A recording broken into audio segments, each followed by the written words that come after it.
Nah, kalau kalian mendengar motor Suzuki, kalian ingatnya soal apa sih? Apa soal durability atau soal build quality? Nggak salah sih. Tapi kalau yang satu ini, katanya netizen sih desainnya nehi-nehi. Apa benar itu? Kita cari tahu dalam video ini.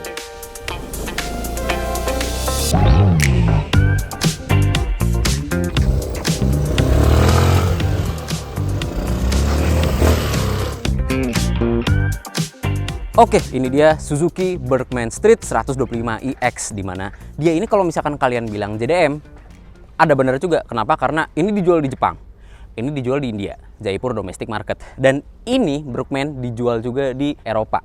Jadi kalau kalian bilang JDM, sah-sah aja. Mau bilang itu Japanese Domestic Market atau Jaipur Domestic Market juga, it's okay. Jadi totally bener-bener nggak ada yang salah.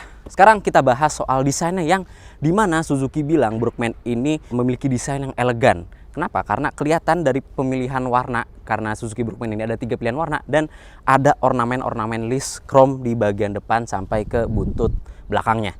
Nah, soal lampunya sendiri dia udah full LED, tapi cuma headlightnya doang, karena di depan dia ada DRL, belakang juga ada DRL dan itu udah LED. Tapi sayangnya untuk seinnya dia masih bohlam.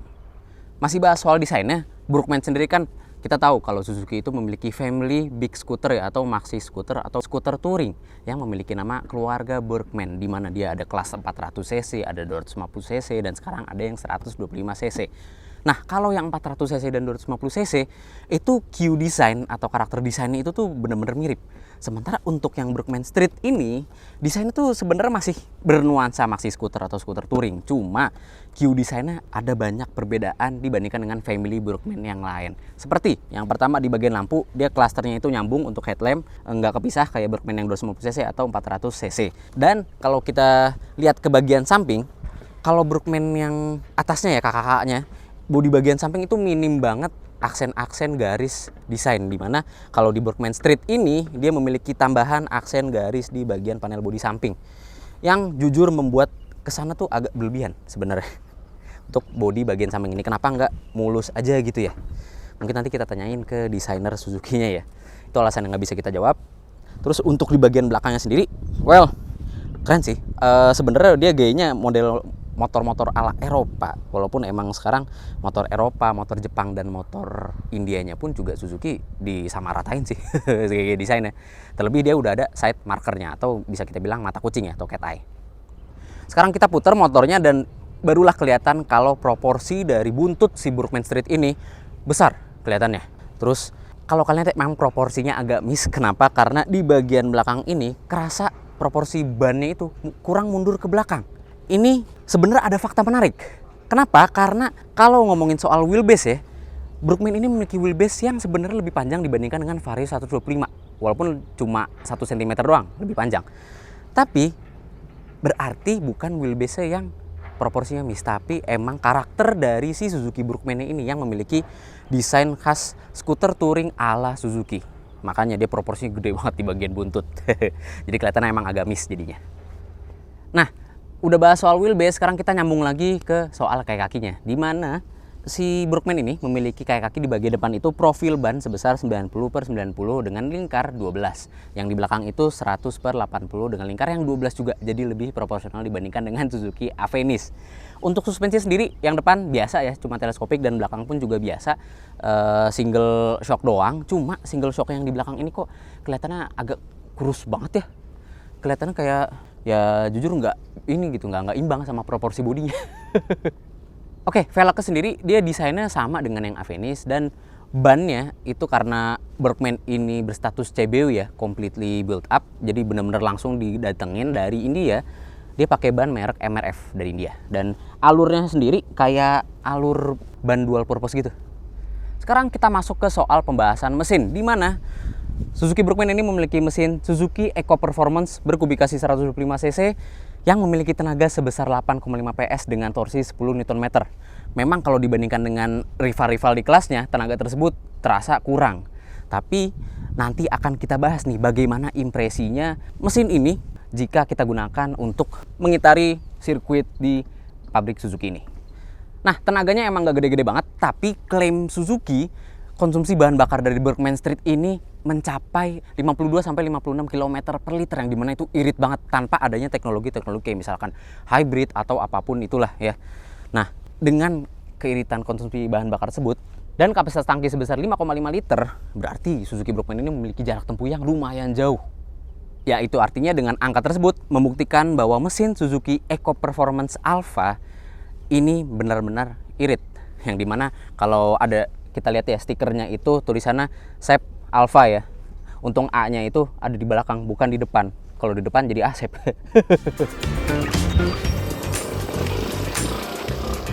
Nah, sekarang kita pindah ke dalam karena sekarang udah panas. Cikarang panas. Cikarang atau nah, kita mau tunjukin juga nih kuncinya itu dia memang masih anak kunci dan udah ada magnetic locknya ya.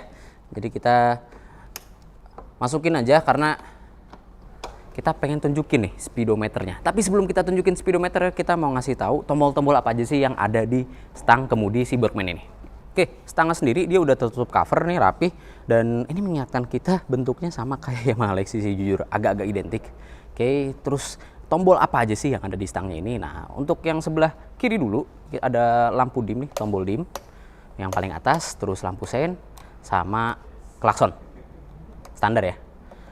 Tapi yang di sebelah kanan ini agak tidak standar. Kenapa? Karena tombol start stopnya ini sama tombol starter itu nyambung jadi satu tombol. Sebenarnya ini ide yang bagus sih buat ngurangin cost production. Karena jadi satu tombol, nggak perlu ada tombol-tombol lain lagi di bawah sini. Jadi udah clear aja, di sebelah kanan cuma ada satu tombol doang nih, switchnya. Kalau dipencet starter, kalau di keatasin gini off start stopnya. Nah, kalau begini nyala start stopnya. Nah, lucunya ya, Suzuki ini punya singkatan yang pinter nih. Sama kayak si Hillside nyari singkatan, pinter-pinter banget nih. Kalau starternya sendiri, Suzuki itu namain teknologi itu sebagai Silent Start System. Kalau disingkat, S-nya 3. Nyuruh diem tuh. Terus kalau yang ini, atas ini, buat idling start stop itu Suzuki sebut sebagai Engine Auto Stop Start. EAS. Agak catchy ya, nama-nama singkatannya. Nah, oke, sekarang kita lihat speedometer sendiri yang bentuknya itu sama kayak si Avenis, sama kayak yang dulu. Nah, informasinya dia memuat ada jam di atas ini, terus ada indikator bensin, speedometer, terus di samping paling kanan itu ini ada indikator suhu, tapi ini cuma suhu mesin ya, bukan suhu radiator karena mesin Suzuki Eco Performance ini tidak memakai radiator sama sekali, jadi air cooled. Terus di bawahnya ini ada average fuel consumption. Nah, ini bisa kita pilih-pilih nih. Mau kita lihat live consumption-nya, bahan bakar, terus ada voltase aki. Oke, balik lagi ke rata-rata konsumsi bahan bakar.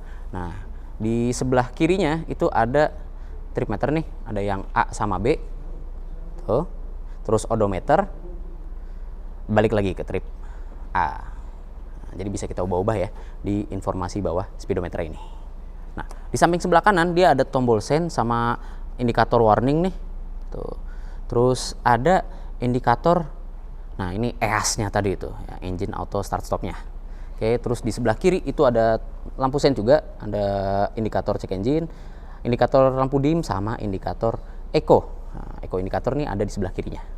Lanjut lagi, kompartemen penyimpanan di bagian bawah nih ada yang terbuka sama yang tertutup, dan ini dua-duanya muat botol berukuran 600 ml loh. Jadi gede banget nih, space-nya besar. Dan kalau yang kompartemen tertutup ini ada colokan USB Type A-nya, jadi nggak perlu nyolok-nyolok lagi pakai adapter colokan buat ngecas HP. Nah, jadi aman ya, udah tersedia USB Type A. Dan kita tunjukin kalau kompartemen ini muat HP berukuran 6,4 inci dengan pas. Tuh, jadi kalau yang HP-nya 6,7 inci mungkin agak dimiringin HP-nya gitu ya, biar muat di kompartemen tertutup ini kalau pas lagi ngecas HP-nya. Oke, dan aman juga tertutup dari hujan karena ada seal karet juga di sekeliling sini. Jadi kalau misalkan hujan-hujanan tetap aman ngecas HP di dalam sini. Tapi jangan lupa ya, kalau parkir tetap diambil HP-nya karena ini nggak ada pengunciannya sama sekali. Nanti malah jadi giveaway buat orang lain. Lalu di bagian dek kaki ya, atau area kakinya, kita disediakan 2 hook nih. Tuh, ada yang satu lagi di dalam bagian hook karabinernya. Jadi kalian bisa ngegantungin barang nih di 2 tempat ini. Dan karena modelnya itu ya big scooter ya, atau skuter touring, jadi sebenarnya dek kakinya luas dan muat galon nih, 2 buah. Tuh, satu di sini bisa, satu lagi di sini bisa. Oh ya kan? Nah, karena untungnya dek rata, jadi galon muat 2 buah. Jadi luas banget. Tapi Kalau misalkan posisi penempatan galonnya kayak begini, ini kan agak kurang safety nih ya. Kita tunjukin dulu biar naruh galon itu, biar safety itu ditidurin. 1, 2. Nah, biar kakinya ini nih ya, kita masih bisa tuh, masih bisa ngejejek di dek kakinya karena nggak terlalu keluar kakinya, jadi nggak membahayakan pengendara yang lain sama kalian sendiri. Oke, tuh. Kita ngasih tahu hal begini karena bagaimanapun juga ya, namanya masyarakat Indonesia menggunakan motor dengan fungsi yang apapun itu pokoknya mesti bisa digunakan di dalam motor. Kayak ini ngangkut galon, bawa anak 3, berapa banyak, walaupun emang kurang safety, jujur. Nah, sekarang kita pengen tahu berapa besar sih kapasitas bagasinya sendiri. Pembukaan joknya itu langsung dari rumah kunci, kita putar aja ke kiri dari arah off. Nah, terus langsung kelihatan bagasinya ini memiliki kapasitas sebesar 21,5 liter, yang dimana kalau misalkan kita taruh helm yang buntutnya panjang kayak begini ya, dimensinya juga panjang, shellnya yang gede, mungkin ini ukuran L atau M, itu nggak muat. Sebenarnya masuk aja ke bagasi tapi nggak bakal bisa ditutup. Tuh, dia bakal mentok. Tapi kalau untuk helm bogo yang ukuran kecil ya, itu bisa sebenarnya.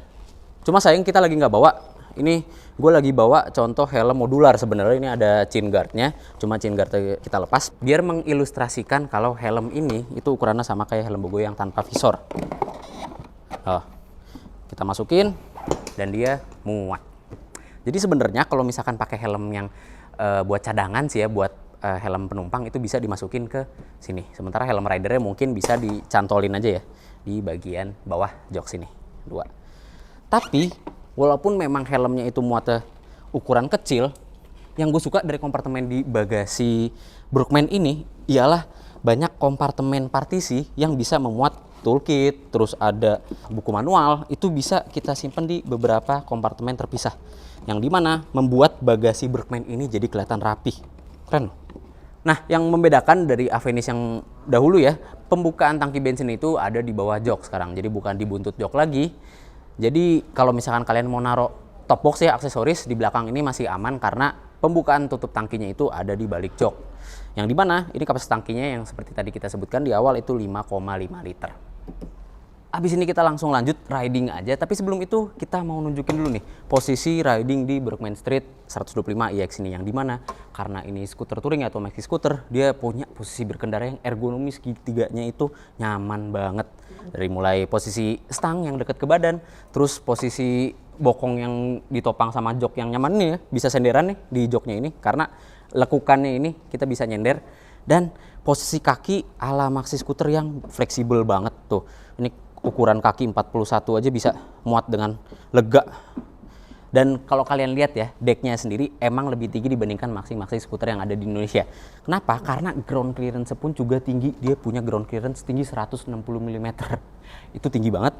Terus hal detail lagi ya, yang walaupun joknya memang juga ukurannya tinggi 780 mm, dan buat gue yang tingginya 160 cm, ini memang sedikit jinjit. Tuh, walaupun napak ya, 2 kaki. Tapi karena adanya lekukan di deck nih ya, lekukan di deck sini yang membuat kalau kita turun kakinya tuh jadi nggak keganggu deck sama sekali. Jadi kalau buat stop and go ini nyaman banget buat kebanyakan postur orang Indonesia. Dan nilai plus lagi ya, karena bentuk deck yang melekuk ini, kaki atau celana kita nggak bakal kotor kena deck kakinya. Bener-bener attention to detail dari desain Brookman Street yang satu ini. Oke, daripada kita penasaran, mending kita langsung test ride. Yuk.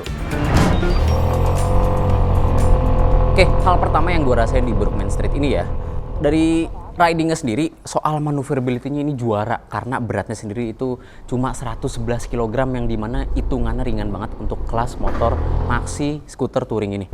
Dan secara maneuverability dia agile banget, lincah banget, yang kita bisa flickable gitu loh. Jadi pas kita coba di rintangan yang zigzag di sirkuit test ride Suzuki Plan ini, itu tuh bener-bener bisa kita lempar ke kiri ke kanan, dan itu membuktikan kalau si Brookman Street ini emang cocok untuk digunakan di dalam perkotaan yang penuh dengan kemacetan.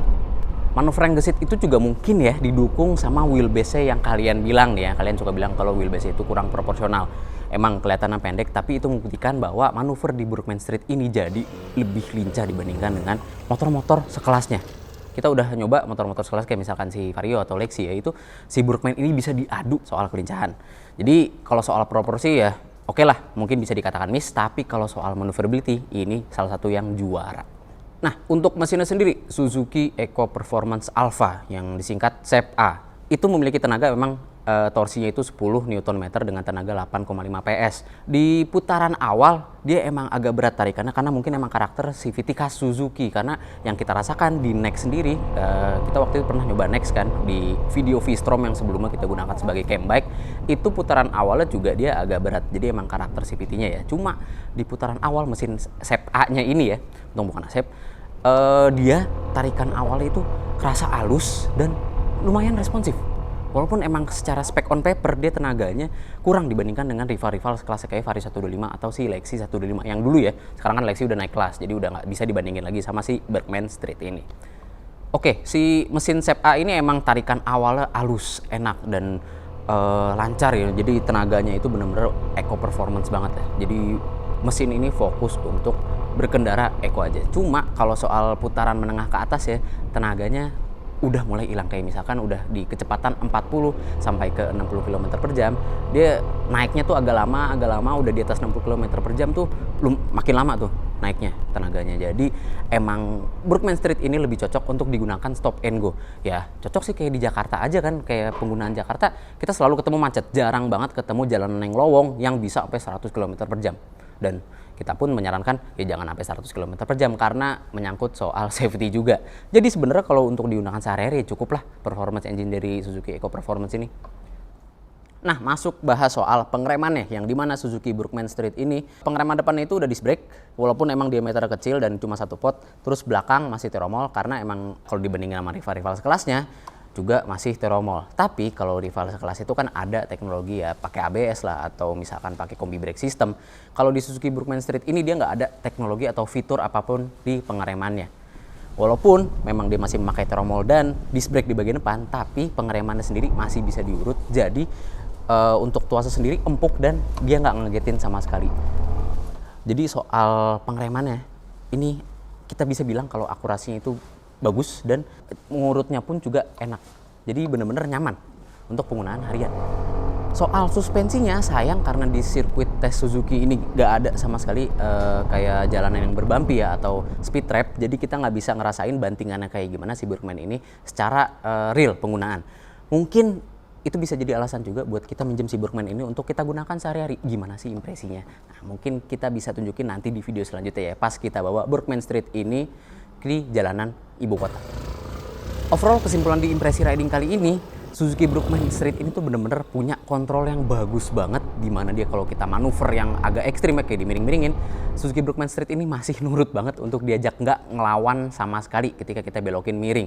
Dan soal performance engine yang emang secara on spec paper itu lumayan kecil ya, tapi untuk penggunaan sehari-hari sebenarnya cukup banget. Terlebih dengan konsumsi bahan bakar yang diklaim bisa mencapai 56 km per liter atau ya paling kecil 52 km per liter lah, yang dimana itu udah irit banget tanpa adanya intervensi teknologi bermacam-macam.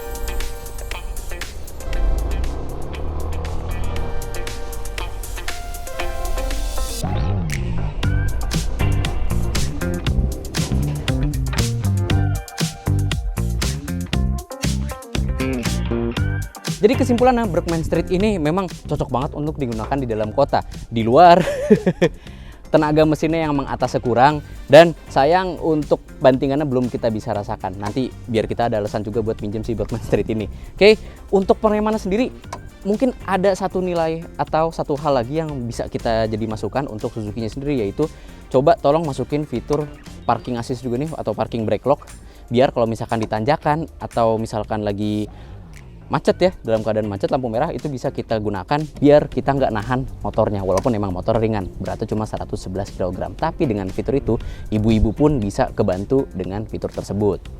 Soal kualitas bodi tentu Suzuki udah nggak bisa kita lawan lagi, dia bener-bener build quality-nya bagus banget dan durability-nya juga pasti tahan banget, karena kalau kita ketok-ketok plastik ya berasa tebel banget dan ya nggak usah dibuktikan ya, rangkanya mah udah nggak ada keluhan sama sekali konsumen.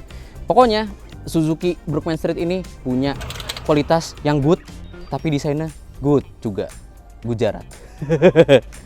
Oke, Satu lagi masukan dari kita, walaupun memang plastiknya itu punya build quality yang bagus ya, padat banget komponennya, tapi tolong potongannya dirapihin lagi dong Suzuki, karena banyak banget panel gap yang kelihatannya masih agak acak-acakan nih.